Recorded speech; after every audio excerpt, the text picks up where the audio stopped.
Well, good morning, everybody. Good morning. How are you all doing? Good morning. What is today? Today's Thursday? Yes. Today's a great day, right? Yes. It is. How many of you like wrestling?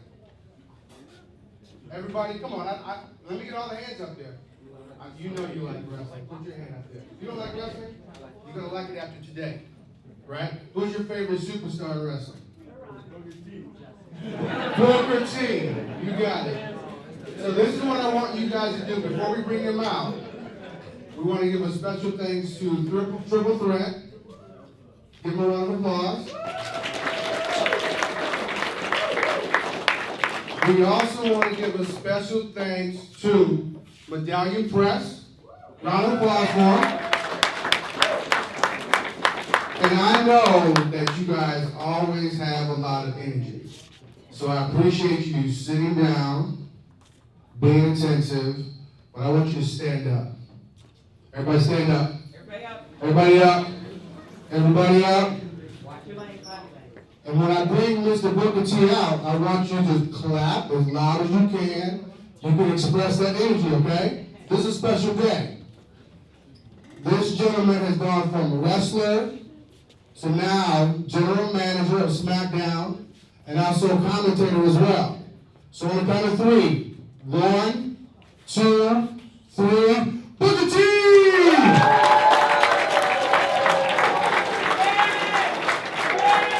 you go. Get it up, guys. Get it up. Get it up. Get it up. Get it up.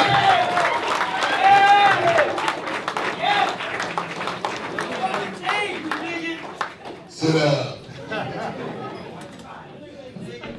What's up, guys? How many of you guys didn't know who Booker T really is?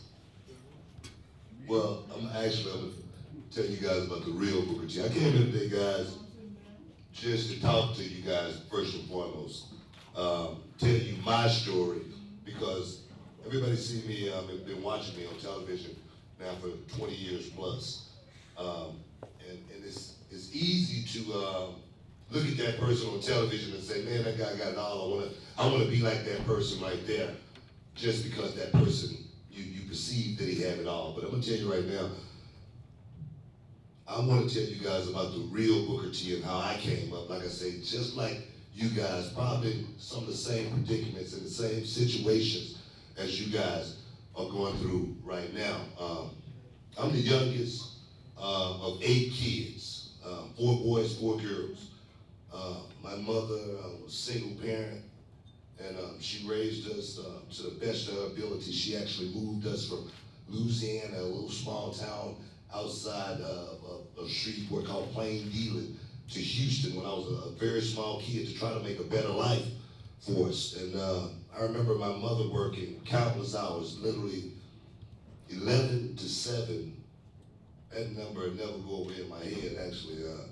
11 at night to 7 in the morning, for as long as I could remember my mother being alive. And she was a great mother, and I was a bad son. I got in a whole lot of trouble when I was a kid, guys.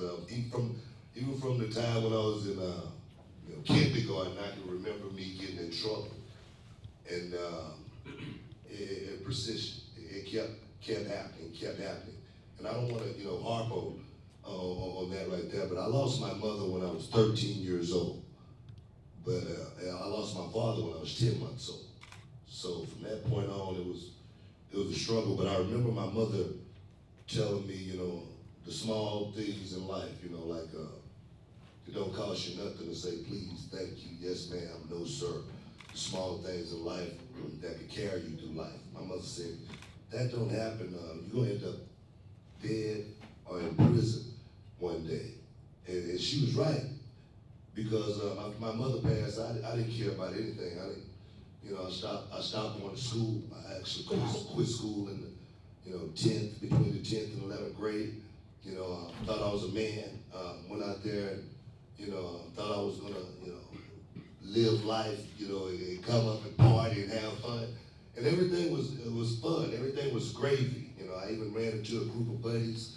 We got together. Actually, I was trying to do right, just because of what my mother had told me. I actually was working at a Wendy's hamburgers, and I worked there, thinking I was gonna move up in the company, you know what I mean? I would catch 3 buses, from one side of town all the way to the other side of town to go to work, Sometimes I would, find myself at 5 o'clock in the morning downtown waiting on the next bus to get back home, to get back on the next bus to go back to work, and I was trying really hard, but I came up, and got around some friends, and I'd say, guys, peer pressure. Peer pressure is one of the biggest problems, being followers, we need to be leaders, first and foremost. Don't be a follower. But I started following and became a clique, with a couple of guys, actually 3 guys. And one of them actually started working at the Wendy's while I was working at. Got in my head, and made me think, man, what are we doing here? Why are we doing this? So we actually came up with a plan to quit the Wendy's and then rob the Wendy's. All right? Now that's exactly what we did. We had the Wendy's outfits, you know what I mean? We had the hats, we had everything. And we went in and robbed the Wendy's and got away with it. Man, went out, partied, thought about it, boom, it happened again. It happened again. Next thing you know, we robbing and stealing and robbing and stealing. And we thinking at this point in time, we having a whole lot of fun, guys. We having a whole lot of fun because we're in the club, we partying, girls. And who don't like, what guys don't like girls? Raise your hand if you don't like girls.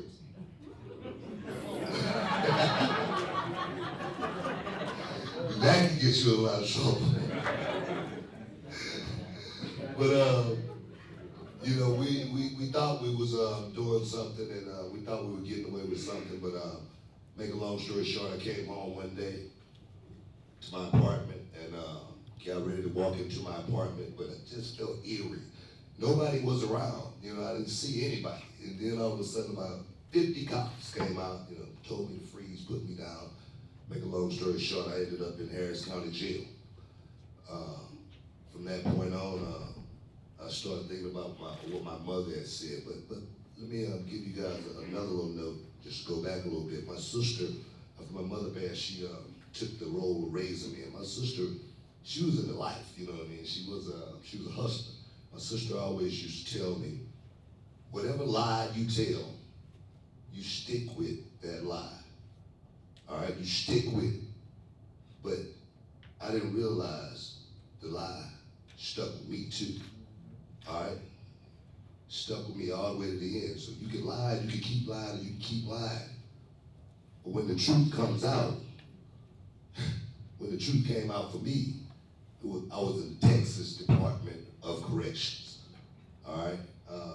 My sentence carried from 5 to 99 years what I was involved in. It was aggravated robbery. That's why you guys need to watch the news. You need to read as much as you possibly can on the law, because you can find yourself in a situation one time, just one time, and it could be the end of your life. You could be behind bars, locked up for the rest of your life from one mistake. That one mistake for me, that was the first time that I'd ever been in trouble with the law in my life, and it led me to the Texas Department of Corrections. Now that was my graduation right there, because I look back now at 47 years old. I know I don't look 47. I know that. But I look back on all the accomplishments, all the accolades, all the money that I've made. None of that changes when I look at myself in the mirror and know that I didn't graduate. I didn't graduate, I didn't finish high school. Everything that I've gotten, none of it compares to not having that right there. I look at myself in the mirror every day. My wife tells me, baby, you gotta go back and you gotta get it. Because I do not want to go to my grave not having my diploma. That right there, that one thing. I used to think those kids were dummies, with the dunce cap. So, standing up there throw it in. I just think that was the stupidest thing that I'd ever seen. But looking back on it, I was the dumbest person that you could ever find at that point in time, guys. Don't be an idiot. Don't be stupid like me and end up in the Texas Department of Corrections. Don't end up like me, perhaps making that one mistake, and it could lead to your demise and lead to you a dark, dark place where you're looking to find that light at the end of the tunnel. Do me a favor. I'll make sure I'll leave you a number to call.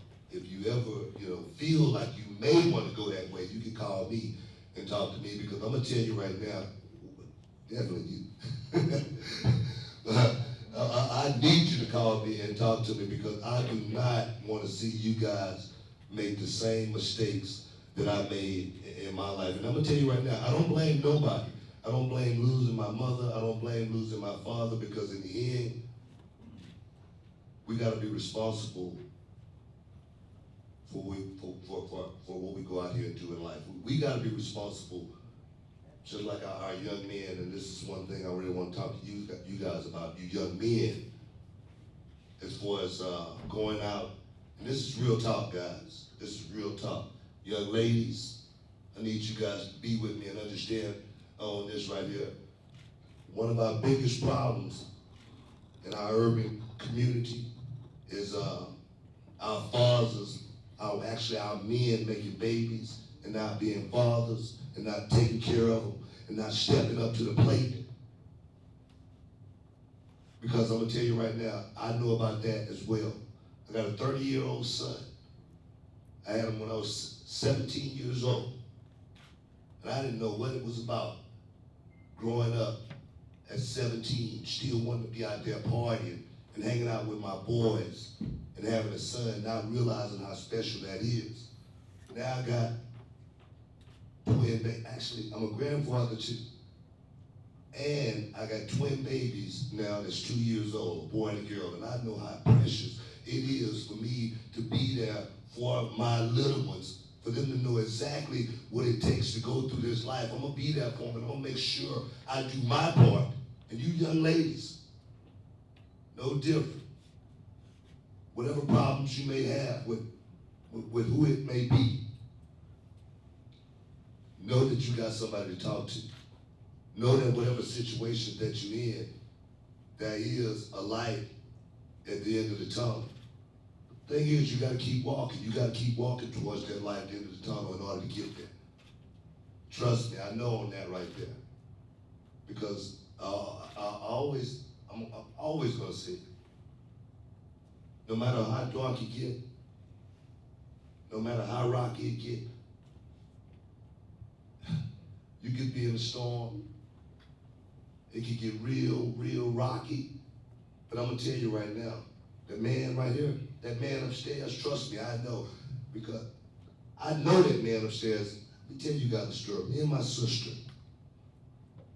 we found ourselves, in a house of my mother passed. We had no water in the house, the lights was off.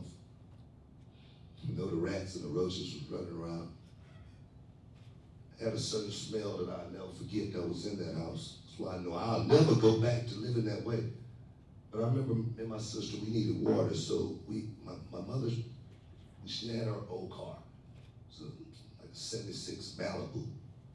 And we had a bunch of half-gallon jugs, maybe about 7 or 8 of them empty. We got in that car, we went to the gas station, we filled those bottles up, fill them up with water, just so we could, wash our face, flush the commode, stuff like that. I know how far down you could be in life to come to where I am now. General manager of SmackDown, the most decorated champion in wrestling. Never had a sports background or anything like that. I never played any sports coming up. 25 years old, I found myself in a wrestling ring. I didn't know how to do it, but a guy told me one time, you act like you know how to do something, 9 times out of 10, people will think you know how to do it. I used to watch a lot of karate movies. You can't tell me I'm I'm not a black belt. You know? Muhammad Ali was my favorite, you know, so you can't tell me I can't throw a punch. And I can't act like I can't throw one.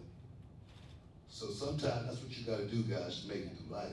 First and foremost, you gotta believe in yourself in order for anybody else to believe. Guys, I'm gonna wrap this up, and if you guys wanna ask me some questions, I'm gonna open the floor so you guys could ask me, let me end on one thing, guys. I want to make sure I did this, guys, for my people. Just like the commercial say, just do it. But that's all I want to say on that right there. but if anybody, I want to open the floor. I want you guys to ask me any question that you want to ask, and I'm going to answer it wholeheartedly from my heart, and give you some feedback. Like I said, I'm going to leave you guys a number too, so you guys can get in touch with you. Get in touch with me if you find yourself in that dark place. You need somebody. Ain't talking about calling me for no money. Let's get that straight. Need a couple of bucks, I might help you out. But I'm gonna leave a number just so, like I said, if you find yourselves in that spot, guys, call me and I'm gonna try to guide you through that storm. But anybody got any questions? No, you got a question. Can you stand up?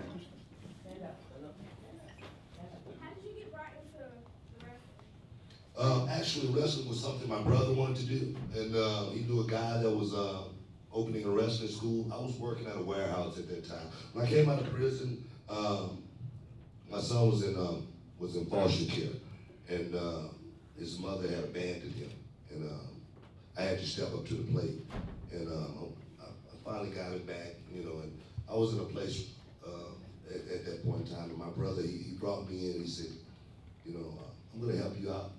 So the only thing I want you to do is help you get a job, and I just want you to do that job to the best of your ability to something else come along. And I just kept doing that job. The job was a security guard right after I came out of prison. Right, a security guard. I did that job for about 6 months before they realized I had a prison record. And then, but the guy that I was working for, I proved myself to him that I wasn't the guy that just had that prison, you know, strike on his back. I was a pretty good guy. And that guy, his name was Bruce Kasarch, white guy too, Jewish guy. He sponsored me to go to the wrestling school. And that was probably the best thing that ever happened to me, was somebody believing in me, and me going out there after having that strike on me, and going out there and earning, you know, that respect first and foremost. I didn't go out just, you know, expecting. I had to go out there and earn my respect, just like I have in the wrestling business. I started at the bottom, you know, being a black guy in the wrestling business, probably 1%. I started at the bottom of it, but to rise all the way to the top of it has been a great journey. And it's, you know, just the story behind that right there, guys. If I could do it coming from where I came from, anybody can do it. Who's next? Oh, go ahead, yeah. Gotta stand up. Stand up for me. My wrestling career, I got hit with just about everything, you know, but that's been the beauty of it. Going through it, taking the pain, the bumps and bruises. But more importantly, I'm trying to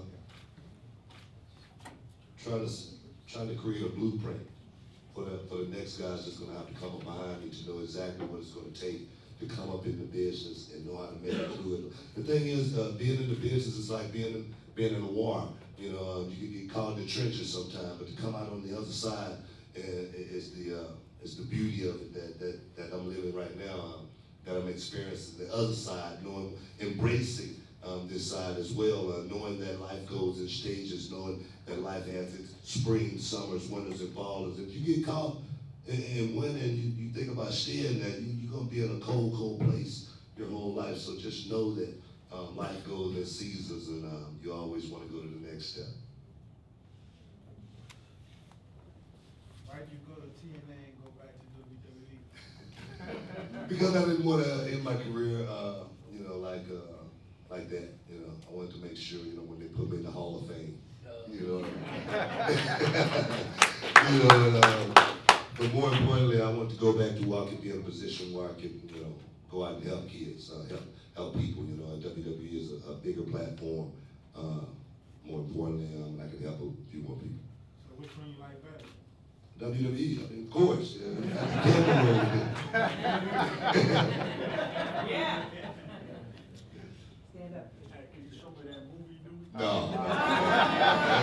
I'm not performing no moves today. I'm talking real talk right here. What you got for me, young man? Were you and the guard yard dog friends? Who's that? The guard yard dog? The junkyard dog? Yeah. The guard yard dog. I like that. I like that right there. Actually, he was a guy who I looked up to. We weren't friends or anything like that, but I got a chance to meet him many, many times. Actually, he's a guy who I always wanted to be like, because he was the first black wrestler to have his own cartoon. I used to want my cartoon back in the day, so I used to call myself G.I. Bro, America's Greatest Hero. So I was like, if I could be G.I. Bro someday, I might get my own cartoon out of this. So trust me, I was thinking, even back then when I first got into wrestling business, so how could I, make this thing a little bit bigger? Who's I that? have a question for you. Question. At what point did you decide that just wrestling wasn't enough? Because you had achieved a lot of different things as a wrestler. When did you decide that just wrestling wasn't enough for you? Oh, man. Actually, coming up through the wrestling business, I didn't want to talk about, my background. It's not something that I wanted to do.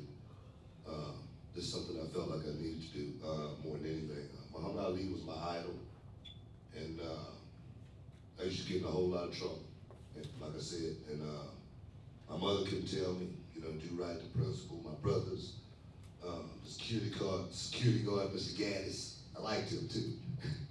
Couldn't tell me what to do, but I always said Muhammad Ali would have said the same exact thing that everybody else was telling me. I would have taken it and I would have listened just because I admired him. I looked up to him so much. And that's when I felt like, man, I got to do more. Wrestling has just been a tool for me. I don't want to be remembered in this lifetime for just being a wrestler, a guy who's been out there, my tights and boots on. I want to be remembered for helping somebody, changing somebody's life, making somebody see a better path, a clearer path, a much more refined path. It's just like me coming in here today, guys. I mean, I could have came in here looking like, with jeans on, with my pants baggy and hanging around my butt, you know what I mean? But I'm gonna tell you, you gotta know how to change your levels. When you're around your buddies, you can be any way you wanna be. You can hang out. You can use even certain slangs, you know what I mean? When it's time for you to take care of business, you gotta take care of business. You can't go in, I'm from Texas. I could be talking a little slang. All right? But I try my best not to. I try my best to make sure I use proper English, proper grammar.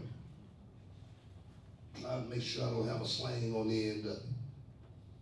And it's not selling out or anything like that. It's trying to make sure I make it through this lifetime. It's trying to make sure I have a way to take care of my kids, first and foremost. Keep food on the table. Keep the lights and electricity on.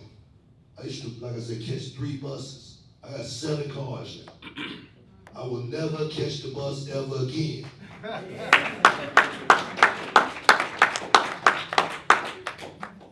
And that right there, guys, and I'm not trying to, they're old cars. but I made it a point to when I was a kid and it wasn't, very much food on the table. I said, I'm gonna eat whatever I want to eat, when I make it. I'm gonna make it. And I did. Right now, it's steak and lobster, baby. All day. And I need you guys to think that way too, because it's really not that hard if you put a mindset, if you put your hard hat on, you put your boots on, you dig in, and you go to work. What you got for me, sweetheart? What made you write your book? You stole my question. Yeah, right. You know what made me write the book was I knew I had to tell the story, and I didn't want to go to my grave letting people think that, you know, man, the 5-time WCW champ, that's the guy right there, that's the guy, you know. I needed people to realize and know that where I came from and with the struggle I went through to get there. And to know that it wasn't all pretty, first and foremost, coming up. And I need guys like yourself to know. I need you guys to know. I mean, not the people that, you know, that's got it all. Not the ones that, you know, was born with a silver spoon in their mouth. I need you guys to know that's just like me, to know that it's not impossible to make it. It's not. And I don't know. I'm gonna tell you right now, I'm pretty hard on, you know, like my students, you know, in my school. I make sure, you know, because of what I went through. I'm not the one that, you know, you know, say, man, this kid here, you know, he's great all the time. I'm gonna be hard on you. I'm gonna grind you. I'm gonna make sure I try to pull everything I possibly can out of you, because guys, me writing a book is not about me. Me seeing, you know, you guys seeing that lifestyle. I want you guys to read the book first and foremost. Get the book, read it. I need you guys to know that that guy that struggled, that guy that's seen every aspect of life as a kid, who could have went down any road, any path, who saw the drugs, who saw the gangs, who saw people get killed with my very own eyes, up close and personal. I could have easily went down that road, easily. But everybody, guys, first and foremost, each and every one of you guys in this room got a choice. Everybody in there got a choice. It's gonna be up to you what choice you make. Are you gonna take this road, or are you gonna take this road right here? Do you wanna live this way, or do you wanna, let me tell you something about gangs, all right? This just something that's simple and real about life right here. When you're young, 16, 17, you know, you don't live, you don't care if you live forever. You don't care if you die tomorrow. Everything's pretty fast and pretty quick at that time. You really don't care about life until you wake up one day and you're 40 years old and you don't have a contingency plan and ain't nobody gang banging no more. All right? And then you're gonna wonder, what am I gonna do next? Is life gonna be over for you at that point? That's why you gotta start making those choices right now. That's why you gotta start reading up on life right now. That's why you gotta educate yourself right now. Because one day, you may not think you're gonna wake up and be 40. But most likely, you are gonna wake up one day and you're gonna be 40. And all of those things are gonna be behind you. And like I say, without a contingency plan, you're gonna be wondering. When you talk about your past, have you ever glanced out or like blacked out and thought about it? And like, how do you feel now that you succeeded in life and where you at today? I tell you, it's hard for me to read the book. I swear, I mean, it's really hard for me to read the book and go back and put myself in that place. But I can honestly tell you, I wouldn't change anything. Everything that I went through, everything that I've seen in my life, I wouldn't change nothing but one thing. And that's my mother passing when I was 13 years old. That right there is the only probably thing that I think about most is my mother not seeing my success. My mother not seeing me make it. I used to always tell my mother, I'm gonna buy you a big house. You know, I'm gonna make sure you ain't never gotta work. And I ain't even have a high school diploma. Telling my mother that. But the house I live in right now is the house I was gonna buy my mother one day. And the house I think about every time I walk in, every time I think about, you know, going in, I think about my mother every time. You know, so it's, and I get a little touched, you know, a little choked up, you know, when I talk about that too, you know, because It's not a, Mother's Day or Christmas or holiday that goes by, I don't think about my mother, so. Hey, Book, will you tell them how you got your first suit that started you down that path to prison? When you were a kid? So what now? How you got your first suit when you were a kid? Oh, yeah. That story right there, I was talking about how I got my first suit. It was Easter, actually, and I didn't have a suit, a church suit and whatnot. My sister at that time was what was called a booster, where they steal clothes and stuff like that.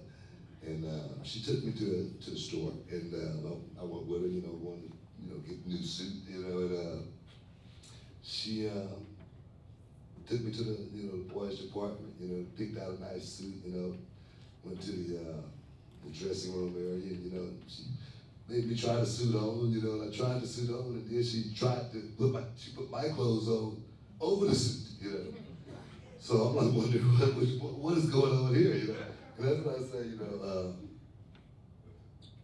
that's going back to sticking with that first line, doing something wrong and getting away with it can lead you to Texas Department of Corrections. But to finish that story, we walk in to the counter, and I'm scared. I'm nervous.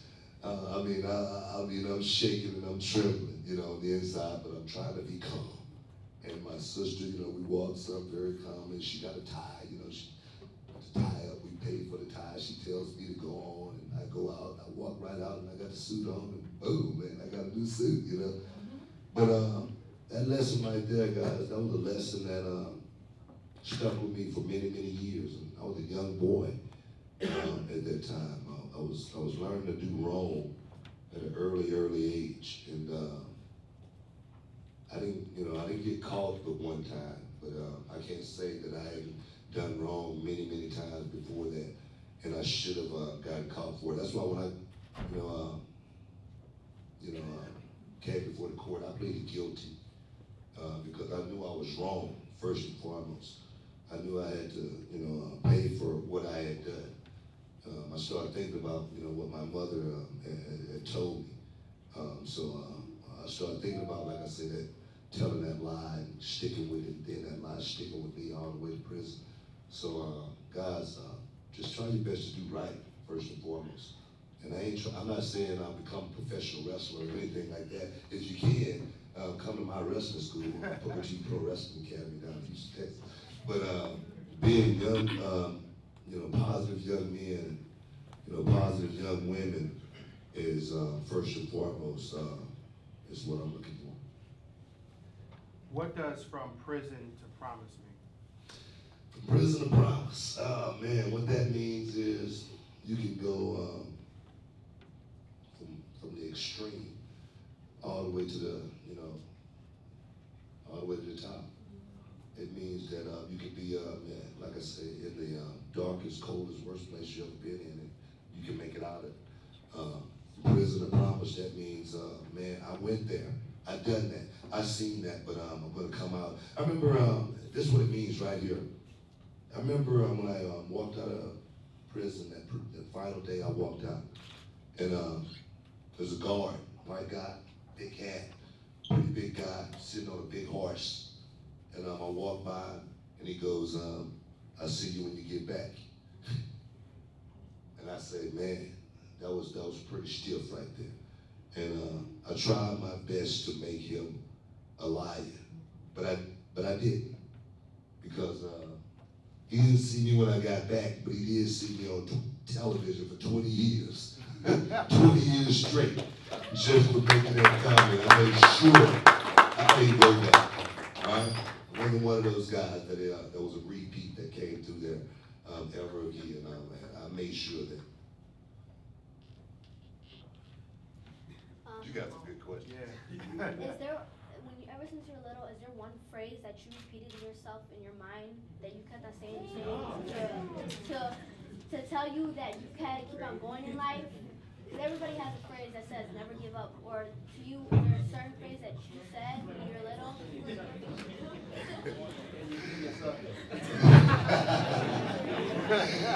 think it's sucker, right? I like that's just my catchphrase. But you know, I didn't have a phrase back then to keep me going, but I do now. Every time somebody asks me how I'm doing today, I always say another day in paradise. Every time. Every time I wake up, you know, it's another day in paradise. I made it. I made it through the night. Every day I see my kids, you know, they climbing all over me. It's another day in paradise. You know, coming out here and doing this right here. Just another day in paradise for me. I could be at home. It's cold here, man. Houston right there is like 75 degrees. But there's no place I'd rather be at than here right now, talking to you guys, hanging out, trying to, you know, guide you guys through this storm of life, because life is the hardest thing that you're ever going to have to deal with in life. It's the hardest thing. Waking up every day. Waking up every day is going to be the hardest thing. You guys are young right now, you know, but like I say, clock don't go back. Clock keep going forward. Every day is going to get faster. Every day is going to get a little bit quicker, a little bit swifter. The grade is going to keep coming in a little bit more, you know. But me personally, I relish going to the next stage of life.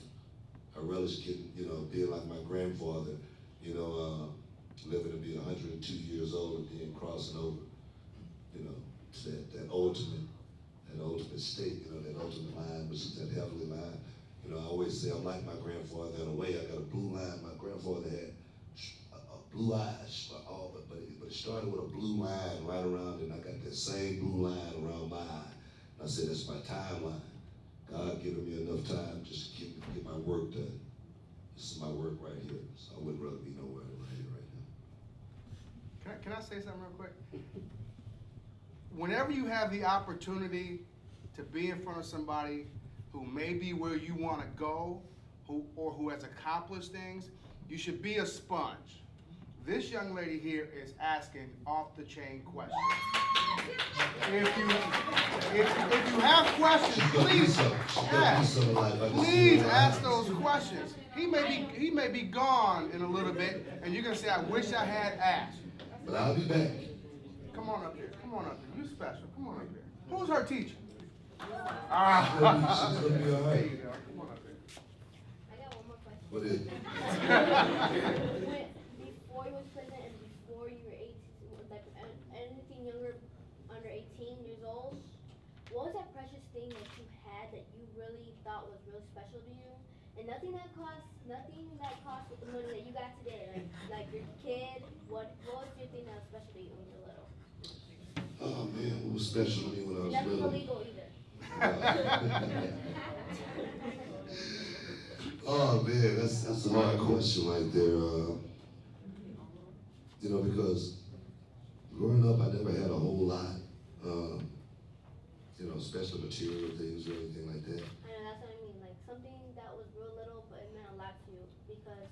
You know, maybe probably my dog. You know, just because you know I'm a dog lover. You know, my dog Peppy. You know, I remember when I was little. You know, when I was younger. You know, and like I said, I don't remember material things because I didn't have a lot. But one thing I always say is you never remember. I mean, you never, you know, if you never had it, you know, so it's, you know, you don't miss it. You know, you never miss what you never had. I always say that. You know, so. I said at that point in my life, I was struggling. I was dealing with a whole lot. I had a whole lot of things on my mind. Like I said, no mother, no father, sisters and brothers going in different directions, not knowing what you know kind of roof was going to be over my head. Just good things, some good people stepped in, like my aunt, who really wasn't my aunt. You know, let me stay with her, you know, for a while. My sister, you know, like let me stay there for a while, but. Like I said, I don't remember having a whole lot when I was young, but I do remember one thing. What I do remember, even when going to prison at 21 years old, I knew I wasn't going to be that kid that was on the corner for the rest of his life in the same neighborhood. I knew I wanted to see more than that. I knew I wanted to see the world, and that's what I've done now. I've gotten a chance to see just about every little spot, every little speck of that map.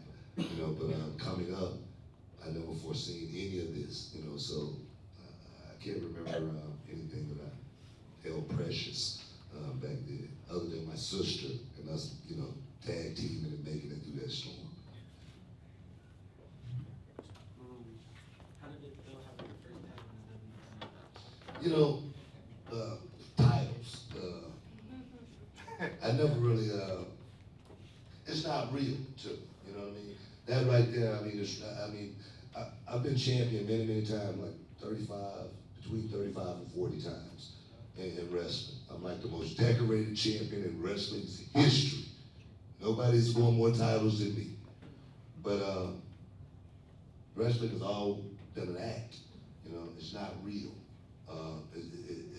It's art, it's Shakespeare, it's Romeo and Juliet at its highest form, being in tights.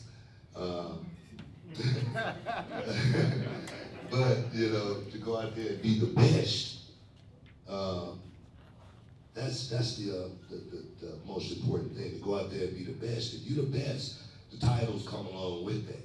When the fans want to see you in a certain position, you got to be the champion. So I don't hold those titles close to my heart or anything, because I really didn't have to go out there and fight like Muhammad Ali and get them, but I did have to go out there and perform better than all my peers.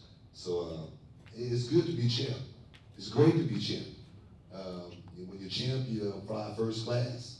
You get the nicest hotel rooms. All the women love you. So it's good to be champ. Oh, boy. One more. How'd you come up with the name Booker T, and where'd you get that ring? Does it mean something to you? Yeah, heck yeah. But my name Booker T, that's my real name. Booker T is my real name. That's on my birth certificate. My father's name was Booker T. So I'm Booker T. Huffman Jr. But this ring right here, I hold it dear to my heart because when I was a young man growing up in Houston, Texas, there was a man by the name of Paul Bosch. He was a wrestling promoter. I used to love watching wrestling. And man, this guy did so much around the city for young kids. He used to have this thing called a PABA, Progressive Amateur Boxing Association. He used to work with the Boys and Girls Clubs. He used to fill his arena up every week, 5,000 people, so many kids, running around like crazy, and I was one of them, watching wrestling. And he passed away in 1983. And I admired him, like I said, to the utmost. And when I became a wrestler, I wanted to be like Paul Bosch. And I just, because every time someone said something about Paul Bosch, it was never a bad word. It was always how good of a man Paul Bosch was, how many people Paul Bosch helped. And just lo and behold, a buddy of mine who was connected with the family told me that the wife was selling Paul Bosch's ring. And I watched Paul Bosch with this ring on television for years. This ring is over 40 years old. And when I got a chance to purchase it, man, I stepped up and purchased it because I feel like Paul Bosch is an angel on my shoulder. He's guiding me in the right direction. Like I said, I have a wrestling school. I have my own wrestling promotion. I do a show every month with my students, my kids. You can watch it on YouTube at the Booker T ROW. Check it out. My own production company. Putting our own stuff out, filming our own shows. So we just try to be entrepreneurs. We just try to do it all and under our roof. I want to be like Tyler Perry. Nobody helped him. You know what I mean? And I'm going to do it now. I'm going to do it my way. And in the end, I'm going to be sitting on top. Who's that? Have you ever went in the ring, like when you help out your buddy? Heck yeah. One-on-one match? I mean, y'all you never seen Gold Dust? Had to help him many times. Heck yeah, but that's part of it, going out there. Plus, I was, like I said, a great tag team with my brother, back in the day, the Harlem Heat is what we were called. And, we had to take care of each other and watch each other's backs. Yeah, Stevie Ray. You know about Stevie Ray? Mm-hmm. Yeah. Who was that? Yeah. Who was the toughest wrestler you had to ever fight? You know, the toughest wrestler I ever had to fight with a guy by the name of Chris Benoit.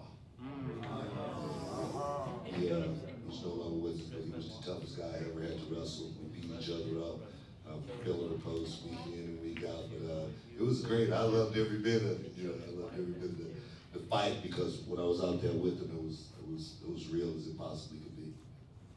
Hey, what about the Undertaker? What about? Did you get scared when you fought him? Heck yeah. It's the Undertaker.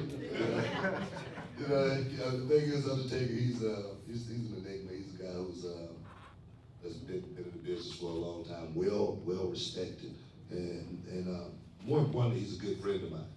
I mean, you look at us wrestlers, and you know, we hate each other on television, but a lot of us are really cool. Like I say, guys, when you look at professional wrestling on TV, for myself, when I was a kid, I watched it. I knew what wrestling was. I knew it was, like I say, art. I need you guys to look at it from that perspective too, because it may be something that you may want to pursue one day. And your artistic skills are going to have to come out. Don't look at it as a fight. Look at it as a show, because that's what it is. I don't want you to think wrestling is real. That's why I say, look at my show. It's called Reality of Wrestling. And what it shows is the real side of a kid just like yourself, who watch guys like myself on television and think that perhaps that's unattainable because that guy's a superstar. We're just like you are, no different. Put our pants on, you know, just like you do. We're somebody who's striving to be somebody in life, just like you should be doing.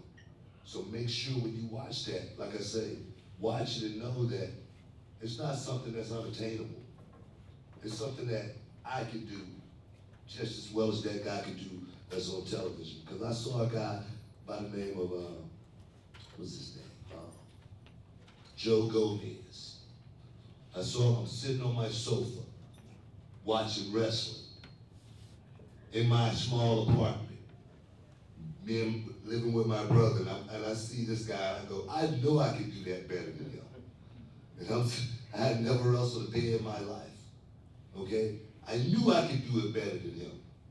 That's what I want to teach you guys. You can do it better than anybody. You put your heart to it. I can see it in you. I can see you don't want to be one of those guys. I'm serious. I can see it in you, man. You may not even see it in yourself, but I'm gonna tell you, I can see it in you. I can tell you don't want to be one of those guys standing on the corner and living in the past. And you're 40 years old. You don't want to be that. You don't want to be that. You don't want to be that, do you? You're not going to be that, are you?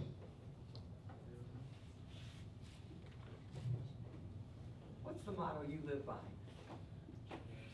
My motto I live by these days is just to tell the truth. There's no gray area between telling a lie and telling the truth. There's no gray area. There's no gray area right there. It's either a lie or it's the truth. That's it. And I lived a lie before, and I refuse to now. I'm married 8 years, just a couple days ago, the 5th. And me and my wife been together for 12 years. And I can't lie to her if I wanted to. You know, if I did something wrong, I would come home sweating, and she'd know. I'm serious. So just trying to live my life right and live by the truth, and not, like I say, that lie, sticking with it. I tried to break that cycle right there, and I broke it. And I want to try to break it with my kids. I want my kids to, be able to, go forward in life, knowing what it means to be truthful, no matter what the consequences are. With consequences, there may be repercussions, but if you tell the truth, you can get past it. Trust is very, very important. And if a person cannot trust you, you're untrustworthy. And when that happens like that, you just put yourself behind the 8 ball and just digging a hole for yourself in life. So just go through life with that motto of telling the truth, and you won't have to try to make up a lie. Are you friends with Jeff Hardy? Hmm? Are you friends with Jeff? Yeah, heck yeah, I'm friends with Jeff Hardy. He actually, put a big tweet out, him reading my book, so that was a really cool thing for him to do, so yeah, me and Jeff, I wouldn't say we're friends or anything like that, but we got a lot of respect for each other. If wrestling, if you didn't know anything about wrestling, what would your other career be? Man, that's a hard question right there.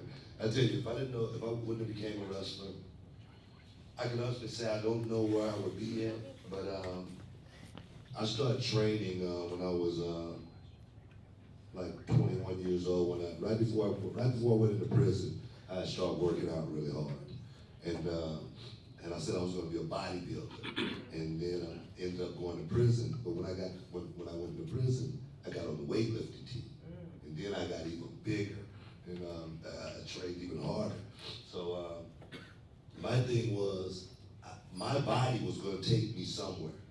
I was not going to, be left out of life because of my education. I didn't have a high education, but I was street smart, and sometimes that's what you need.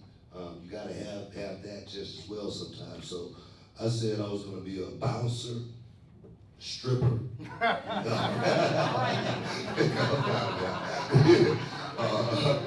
boxer, but I was going to do something, to make money the legal way, and I was gonna do it through working out.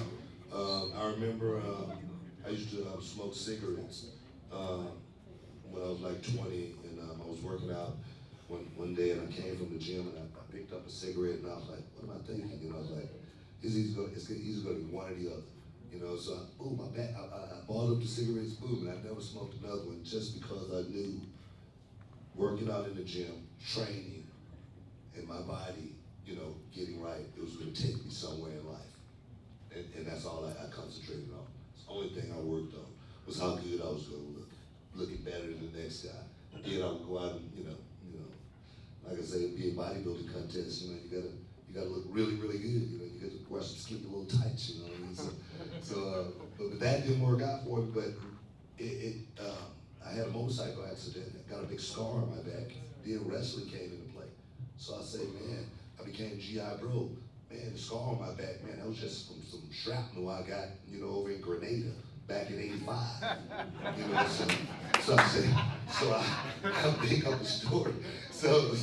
But I knew I was gonna do something through my body, through working out. Let's do one more question. Somebody who hasn't asked a question yet. It gotta be a good question, not wrestling related. I have a question. Well, 2 questions. We get 2. Thank you. okay, make it short, You please. have traveled all around the world. You've been with all kinds of people, street people, all the way to famous, wealthy, educated people. What do you think, and I want all the children here to hear, have been the top characteristics that successful people have? Because you know all kinds. That's easy. That's an easy question for I me. want them to hear it. The most, being ambitious, being tenacious, and going out and, grabbing a bull by the horns, that's very, very important in life. But for me, I can only speak for myself on that right there. Behind my success has always been my wife. And it's been a good woman behind me, and having a good structure as far as having a team, that team mentality, that team attitude as far as making it through life together. But as far as speaking for someone else, I can't say,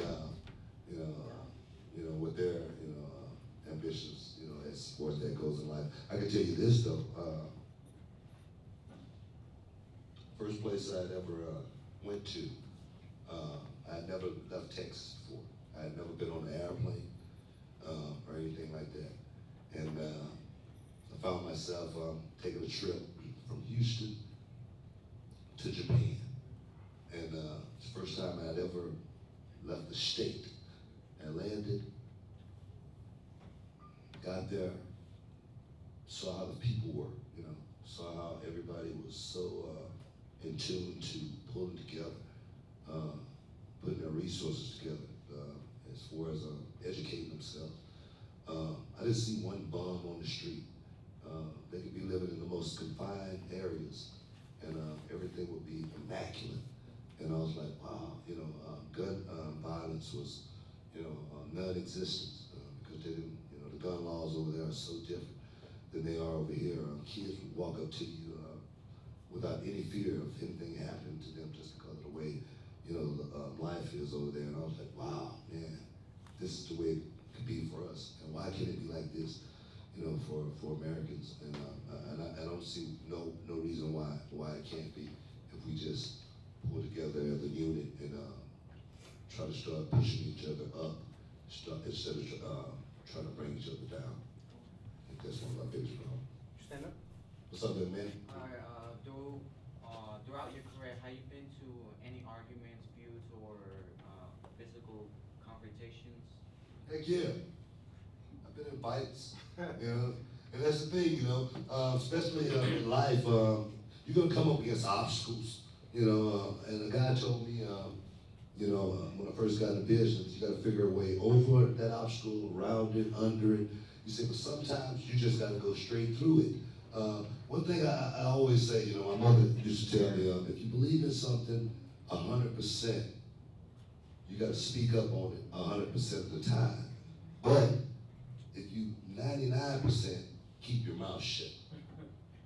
And that right there, you know, that was no gray area as far as you stepping up for something that you believe in 100% of the time. All right, ladies and gentlemen, can we stand up, give Mr. Booker T a round of applause? Thank you, guys.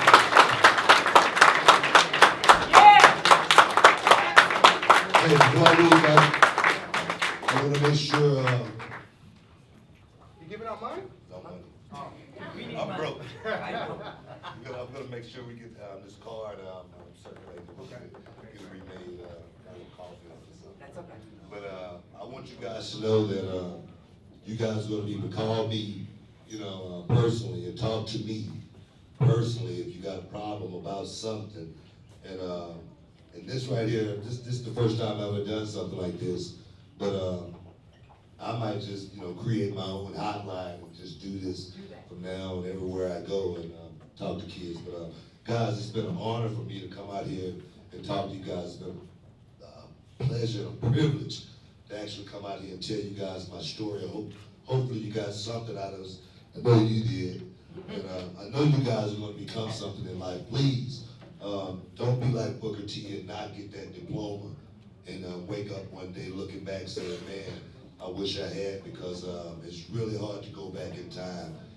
So in saying that, guys, I appreciate it. Thank you. And I love each and every one of you guys. One more time, guys.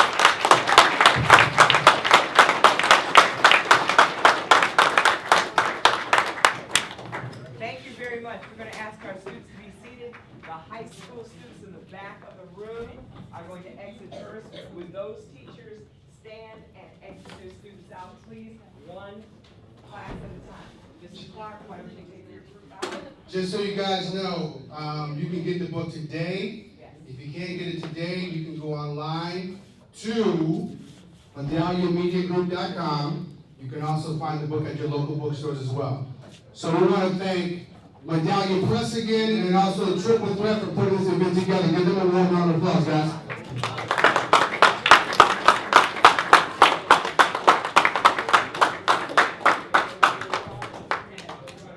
You asked a great question. Good job. What's your name? Yasmin? Good job.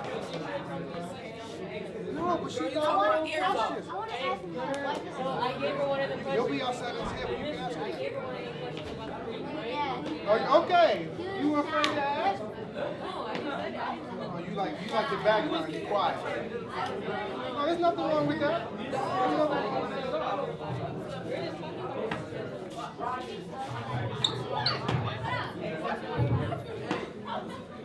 Yes, sir. Quickly, quickly.